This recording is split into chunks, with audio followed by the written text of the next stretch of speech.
Y bueno, lo que dejó como saldo el fin de semana también, y esto ya metiéndonos en los temas que tienen que ver con lo político, fueron los cierres de lista de la movida bonaerense, si se quiere. Y ustedes dirán, bueno, pero ¿por qué andan preocupándose demasiado por eso? No es que nos andemos preocupando ni mucho menos, pero sí hay una realidad de cómo se desarrollen las elecciones en Buenos Aires. Nosotros la semana pasada habíamos hablado algo de eso.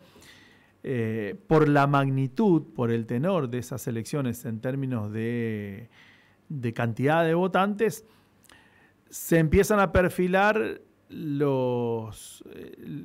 resultados de lo que va a suceder después en octubre, cuando sí va a haber elecciones nacionales, cuando sí se van a elegir diputados nacionales en todas las provincias, pero que nos van a representar en el Congreso de la Nación. Y sobre todo llamaba mucho la atención el cierre de listas por los sucesos acontecidos con quienes han detentado ser las referencias mayores de la política argentina en los últimos años. En el caso de Cristina Fernández de Kirchner y en el caso de Mauricio Macri, motivos diferentes, claro está, y sin que esto pretenda comparar la figura de una estadista como Cristina Fernández de Kirchner con la figura de un tipo que tiene severas dificultades para hablar como Mauricio Macri. Pero sí es real que han sido las dos grandes figuras de la política nacional en los últimos años y que han signado, ya sea con sus presidencias o después, con la incidencia que han tenido en las que vinieron después, los tiempos de la política. Y claro que así como son tan disímiles esas dos figuras, también es disímil la suerte de cada uno. Cristina Fernández de Kirchner, enfrentada a los poderes reales, hoy es víctima del lawfare y pasa sus días con prisión domiciliaria en una causa en la que no han conseguido una sola prueba para condenarla, pero la condenaron igual. Y Mauricio Macri gasta sus días como los gastaba antes de vincularse a la política, casi viviendo como un playboy con plata ajena y recorriendo el mundo, en este caso en su condición de asesor de la FIFA o con un cargo en la FIFA. De todas maneras, hay una clara omnipresencia en la fuerza política que representa en el variopinto universo del peronismo de Cristina Fernández de Kirchner, aún presa, y hay casi una retirada de Mauricio Macri de la política, no retirada porque él lo haya deseado así, sino retirada porque las urnas se lo han dicho. Y en ese sentido, la configuración del espacio peronista y la configuración del espacio de derecha, cada vez más de derecha que de centro derecha, que había aglutinado en su momento el macrismo, habrán de modificarse de cara a lo que viene. Porque Cristina no puede ser candidata, porque la proscribieron, y porque Macri no puede ser candidato porque no tiene ni 2 votos.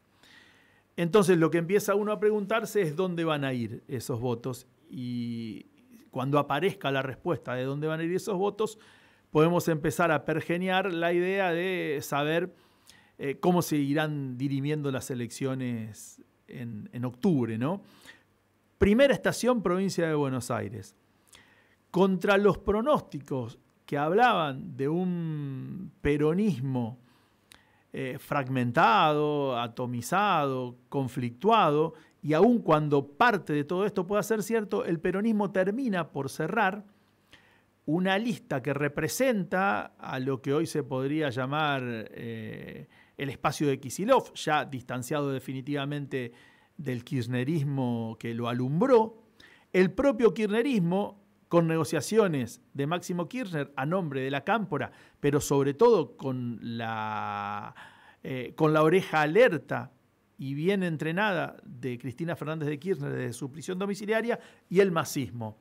Más espacios que puedan aparecer como más marginales, como el que encarna el exsecretario de Comercio Guillermo Moreno, y espacios más vinculados a la izquierda, como el que encarna Juan Grabois. Todos esos espacios que hasta la prisión domiciliaria de Cristina Fernández de Kirchner no se podían reunir, convinieron en una lista de unidad y pergeñaron para 2 de las 8 secciones en que se divide electoralmente la provincia de Buenos Aires, las 2 de más convocatoria electoral, la tan mentada primera y la tan mentada tercera. Para los que no conocen demasiado la realidad del voto bonaerense, La primera es el norte del conurbano bonaerense, que ya ha superado en electores a la tercera, que engloba parte del oeste y parte del sur, y donde está la popular La Matanza, donde hay una importante cantidad de electores. En esos dos lugares, gente de Kicillof va a encabezar. Gabriel Catopodis en la primera, Verónica Magario, que además es una referente ineludible en La Matanza. Ninguno imputado de traición al kirchnerismo, son ideológicamente afines. Y después las otras secciones se dividen entre dirigentes de mayor renombre, como puede ser Raberta en la zona marplatense, o de menor renombre, pero sí que han dejado, no sé si conformes, pero por lo menos no tan heridos al resto. ¿Qué pasó en la otra fuerza política? Ustedes dirán, ¿y por qué lo nombrás a Macri si Macri ni cuenta acá? Pues bien, es que el PRO ha sido prácticamente absorbido por la Libertad Avanza. Y a través de un par de dirigentes como Santilli o como el multipropietario Ritondo, casi incondicionalmente se han rendido a la Libertad Avanza. ¿Qué pasó en la Libertad Avanza? Arreglaron Ritondo, Santilli y una porción del PRO integrar las listas. La Libertad Avanza designó casi al resto, pero además se fragmentó la Libertad Avanza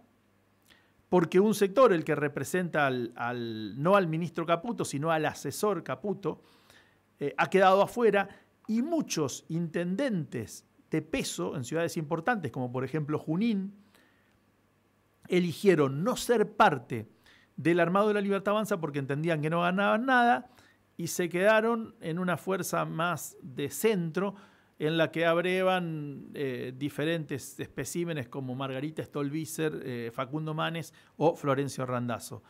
En una elección muy polarizada, el peronismo logró cerrar, la Libertad Avanza no necesariamente tiene todo cerrado, y vamos a ver cómo se cuecen las habas, porque dirán ustedes, como yo les decía al principio, ¿y para qué joden con las elecciones porteñas? Es que mientras se juegue ese partido, ya hay que cerrar listas en Santa Fe, ya hay que cerrar listas en las otras provincias en agosto, porque en octubre son las nacionales. Y en las nacionales, el gobierno no solo pone en juego legisladores, sino que pone en juego en la credibilidad para con su base electoral qué tan estable está o qué tanto le ha hecho mella esta crisis económica que nos tiene a todos secos como estamos. Eso es lo que se va a dirimir en octubre, y se va a dirimir también si dos cruzadas del gobierno que todavía no han podido llevarse adelante, como la reforma previsional y la reforma laboral, antitrabajadores, antijubilados, pueden, yo no digo tener la supremacía en las cámaras, porque aun cuando le vaya muy bien, Milei no la va a tener, pero sí por lo menos el derecho a veto que le resulte suficiente para gobernar a antojo. Eso va a estar en juego en octubre, y eso se empieza a dirimir de manera muy fuerte, como primer correlato en la provincia de Buenos Aires, después en nuestra provincia, cuando se vote en octubre, y en el resto del país, en estas elecciones, que estarán signadas, marcadas por el pulso de la bonaerense, que tendrán después sus improntas provinciales, pero en el caso de la oposición, en el caso de Unión por la Patria, marcarán un rumbo, porque si esta unidad resulta, va a haber muy poco margen para que en las provincias no se aspire a la unidad. Y habrá que ver qué tantos heridos quedan cuando se genere esa unidad, porque en Buenos Aires, al haber tal magnitud, hay lugares para todos y para todas en las listas, se dirimen un montón de cargos, y en las provincias, cuando es una provincia grande como Santa Fe, se juegan 3, 4 diputados por fuerza política, y ahí suele no haber lugar para todos. Veremos, será cuestión de esperar un poco nada más.